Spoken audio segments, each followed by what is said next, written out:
ఏపీలో కూటమి పాలనపై మాజీ ఎంపీ కాంగ్రెస్ నేత తులసిరెడ్డి సెటైర్లు వేశారు. పంటి నొప్పికి తుంటి మీద తన్నినట్లు ఉందని అన్నారు. ప్రభుత్వ ప్రాథమిక పాఠశాలలో విద్యార్థుల సంఖ్య పెంచేందుకు చర్యలు తీసుకోవాలని విజ్ఞప్తి చేస్తుంటే విద్యార్థుల సంఖ్య తగ్గించి పాఠశాలను మూసేసేందుకు కూటమి ప్రభుత్వం దుర్మార్గమైన ఆలోచన చేస్తుందని తులసిరెడ్డి ఫైర్ అయ్యారు.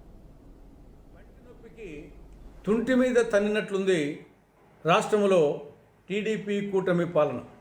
ప్రభుత్వ ప్రాథమిక పాఠశాలల్లో రోజు రోజుకు విద్యార్థుల సంఖ్య తగ్గిపోతూ ఉంది. ఆ సంఖ్యను పెంచేటందుకు ప్రభుత్వం తగిన చర్యలు చేపట్టాలని ఉపాధ్యాయ సంఘాలు, రాజకీయ పార్టీలు ప్రభుత్వానికి విజ్ఞప్తి చేస్తూ ఉంటే అది చేయకుండా విద్యార్థుల సంఖ్య తగ్గిపోయిన కారణం సాకు చూపి ఆ స్కూళ్ళను మూసేయాలని చంద్రబాబు ప్రభుత్వం ప్రయత్నించడం చాలా దురదృష్టకరం, దుర్మార్గం.